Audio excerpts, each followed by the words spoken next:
Important खबर sir. आज मैं बात करता हूँ 10 साल में शेयर मार्केट को लेकर। एक बड़ा इंटरेस्टिंग डेटा है सर। पहले मैं वो शेयर करता हूँ, उसके बाद बताता हूँ 2015 से 2024 तक का डेटा निफ्टी का, जिसमें कि हमने देखा कि निफ्टी ने रिटर्न केवल एक ही बार नेगेटिव दिया है, वो 2015 ही था। इवन जब कोविड आया था तब भी निफ्टी ने नेगेटिव रिटर्न नहीं दिया था, आप स्क्रीन पर देख सकते हैं।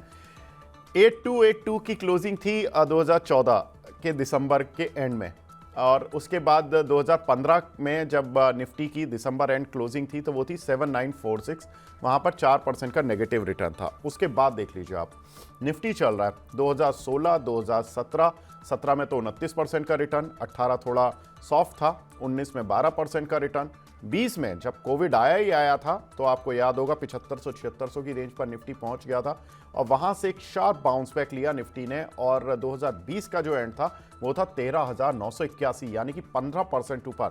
2021 में तो शानदार रिटर्न देखने के लिए मिले, जिसकी वजह से हमारे स्टॉक मार्केट में बहुत सारे नए निवेशक जुड़े हैं। और 2022 में जब रशिया यूक्रेन का युद्ध भी हुआ तब भी निफ्टी ने 4% का पॉजिटिव रिटर्न दिया। 2023 में 20% का रिटर्न, शानदार रिटर्न हम कह सकते हैं। और 2024 में अगर हम हाई लेते तो बहुत ही मज़ा आ जाता रिटर्न में, लेकिन 23,587 हमें फ्राइडे की क्लोजिंग लेनी पड़ी है, तो 8.5% का रिटर्न देखने के लिए मिल रहा है। विवेक जी, ज़्यादातर मैं रिटर्न्स देखूं तो एफडी के रिटर्न से तो ज़्यादा ही बेहतर है सर। 8.5% इस साल में मिल रहा है, लेकिन एफडी के रिटर्न से तो ज़्यादा ही बेहतर है सारे सालों में। क्या सुझाव दे रहे हैं सर इन रिटर्न्स को देखकर? सुझाव देखिए, इसमें से एक दो लेसन है। पहला पार्ट ये है लोगों के लिए, हर निवेशक के लिए, कि दुनिया में ऐसा कोई आदमी नहीं है जिसने बोला है कि मैं एफडी में इन्वेस्ट करके मैं पैसे वाला बनाऊं। वैसा कभी नहीं हुआ है और आगे चल के भी नहीं होगा। और जितने भी दुनिया में पैसे वाले बने हैं वो ज्यादातर 99% स्टॉक मार्केट से ही उनका वेल्थ क्रिएशन हुआ है, पहली चीज। अब दूसरी चीज ये है कि आप अगर लॉन्ग टर्म के लिए अगर देखते हो बाजार में, इनफैक्ट 2024 में सिंगल डिजिट रिटर्न मिलेगा करके मैं मेरे क्लाइंट्स को बोल रहा था, लेकिन कुछ दिनों पहले डबल डिजिट था। लेकिन बाजार ने मेरी मान ली और लग रहा है कि सिंगल डिजिट में खत्म करेंगे। तो लेकिन यह कहना है कि आप अगर लॉन्गर टर्म रहते हो तो आप पॉजिटिव रिटर्न ही लेके जाओगे। अब आप अगर इसमें देख रहे हो कि कभी 3 मिला है, कभी 12, कभी 29, कोविड के बाद में आपको अच्छा रिटर्न 24% मिल गया। लेकिन 2015 और 2024 देखिए, 2015 में आपका दिखा रहा है करीबन 8,000 इंडेक्स, और आज दिखा रहा है करीबन 24,000। कितना हुआ? 3 गुना हो गया। मतलब 10 साल में आपका 100 रुपया अगर 300 रुपये हो जाता है तो ऐसा रिटर्न आपको और कहाँ मिलेगा। एफडी में अगर 10 साल पहले डालते आपको 8% भी मिलता तो आज के दिन आपका वैल्यू ज्यादा से ज्यादा 190 या 200 के बीच में होता, वही 100 रुपए का, और यहाँ पे आपको 300 हो गया। तो लॉन्गर टर्म में डेफिनेटली स्टॉक मार्केट ही आपको कमा के देगा।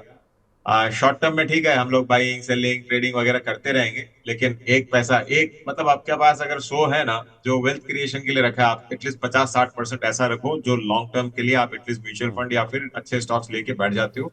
एडवाइजर की हेल्प लो, अपने आप मत करो, कोई जरूरी नहीं है अपने आप ही करना हर चीज। एडवाइजर की हेल्प लो, आपको ऐसा रिटर्न भी दिख सकता है। जी विवेक जी, दो चीज़ें जो कि 2025 के लिए चुनौतियां जो हैं इस समय मार्केट में। एक तो डोनाल्ड ट्रंप टैरिफ नीति जो लेकर आएंगे उसको लेकर खतरा मार्केट मान रहा है। दूसरा कि रुपया भी कमज़ोर हो रहा है, डॉलर के मुकाबले 85 तक आ गया है। और जेपी मॉर्गन की एक मैं रिपोर्ट पढ़ रहा था, उन्होंने तो करीब 5-7% और टूटने का अनुमान बताया था। तो 90 तक तो हम मान ही सकते हैं कि जून 2025 तक हो जाएगा। उन्होंने यही बोला था कि first half of next calendar year में दुनिया भर की करेंसी 5 से 10% तक टूट जाएंगी।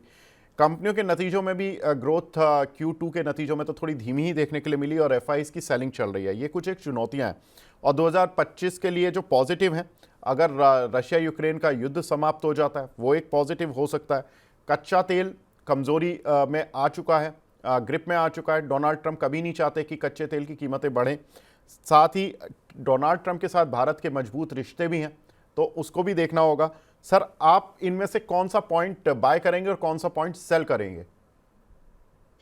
देखिए, सबसे पॉइंट तो मैं बाई करूंगा कि दुनिया की करेंसीज थोड़ी सी वीक होगी डॉलर के मुकाबले, क्योंकि डोनाल्ड ट्रंप का सिंपल फंडा है।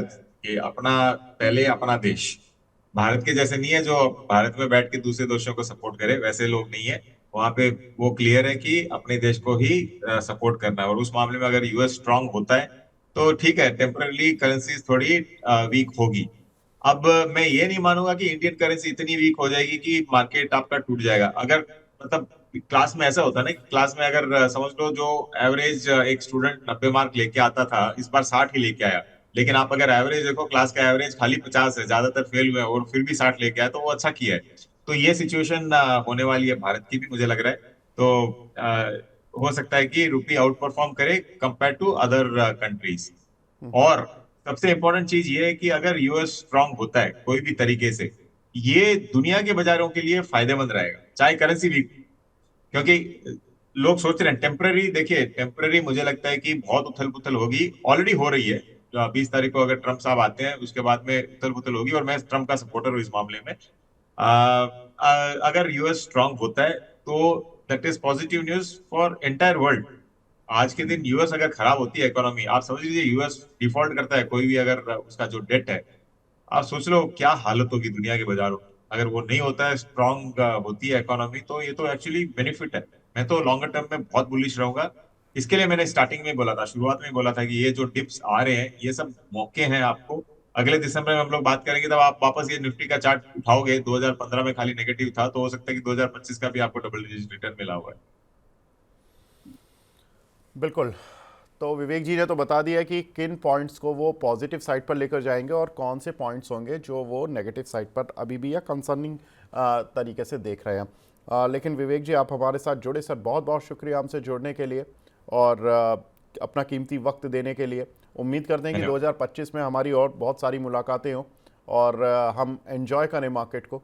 तो बहुत बहुत शुक्रिया सर। धन्यवाद।